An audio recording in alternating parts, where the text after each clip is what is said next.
Hi guys and welcome back to the channel. Today we find ourselves at the Geneva Motor Show 2024. Starting with the first car we see here is the Ferrari 296 GT3. This is a DTM car which Max Verstappen co-developed and tested with the Emil Frey racing team. The next car we see in this lineup is the McLaren F1 GTR with a Golf livery on it.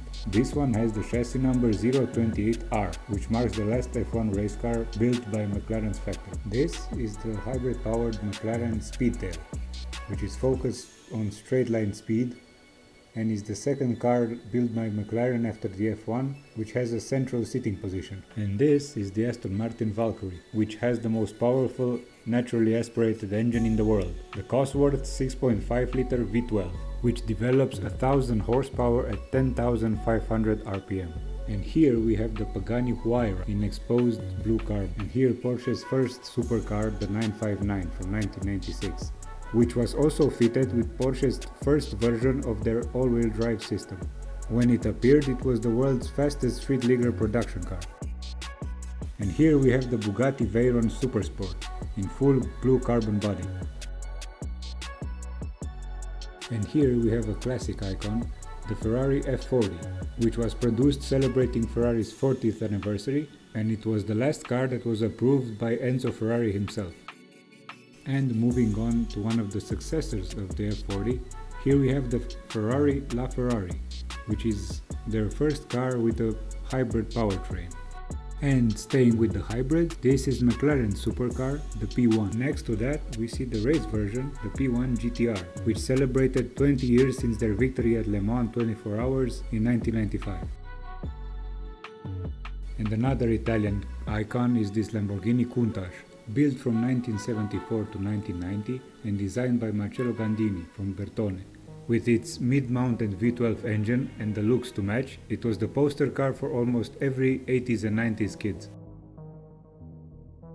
And moving on to the predecessor of the Countach, here we have the Lamborghini Miura, and in 1966 when it debuted was the fastest production road car. If you're into James Bond movies, this is the Aston Martin DB5 from 1963, well known for James Bond's Goldfinger movie. Staying in the classic era, 50s and 60s, here we have the Mercedes 300 SL, well known for its characteristic gull-winged doors. These doors being present only on the coupe version and not on the Roadster. A Ferrari 500 Superfast from 1964.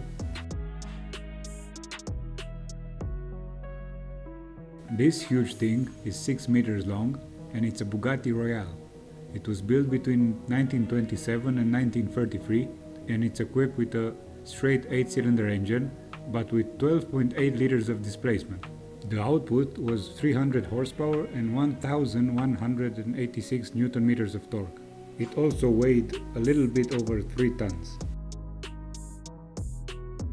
This is Lazaret, which came with a few concepts of their own here at the show. This first one is a V12 Roadster concept based on a V12 engine. The next one is the Vazuma with the V8 engine from a Ferrari 430. And the last one that you see here is a hoverbike concept named LMV 496, which as a design has 4 wheels with built-in jet engines as their hubs. And here we have the naturally aspirated V12 powered Ferrari Daytona SP3, which is designed to be the modern interpretation of the Ferrari 330 P4, which won the 24 Hours of Daytona in 1967. Especially the rear part of the car with the lines going into the body and the mirrors that are mounted on the fenders. They also brought back pop-up headlights from the past with the panels that cover half of the headlight and retract when you start the headlights.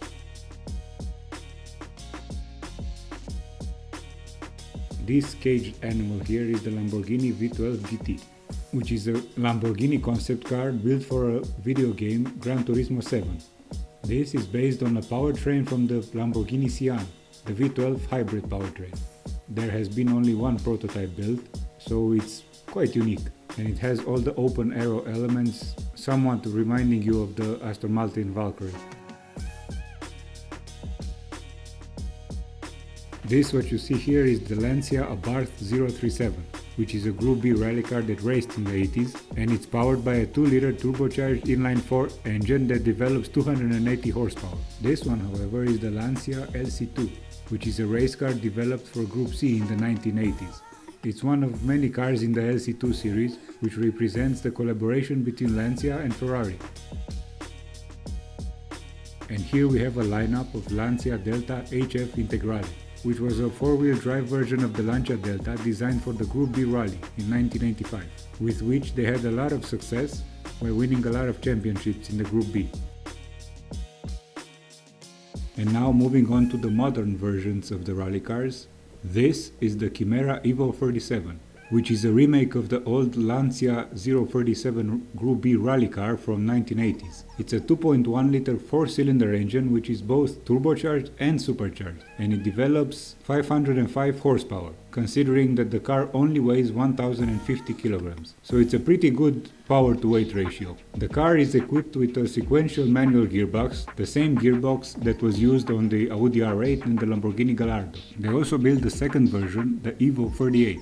This version has all-wheel drive instead of only rear-wheel drive, and it also has the option of a 6-speed manual gearbox. Despite making it all-wheel drive, they managed to keep the weight down, only increasing with 50 kilos over the Evo 37, thus having the weight of only 1100 kilograms at 505 horsepower. This bizarre thing is a reinterpretation of the Alfa Romeo Giulia from 1962 to celebrate its 60th year anniversary. It's built by the company Erere Forizere, which took the modern Alfa Romeo Giulia Quadrifoglio and changed the whole bodywork with a carbon fiber retro body. It has the same 2.9-liter twin-turbo V6 engine, making 503 horsepower. Not completely ignoring the EVs at the show, here we have the Lucid Gravity, which is Lucid's new concept of SUV. It's based on the Lucid Air platform and it will develop up to 1080 horsepower. It's scheduled to be released this year as a 2025 model year.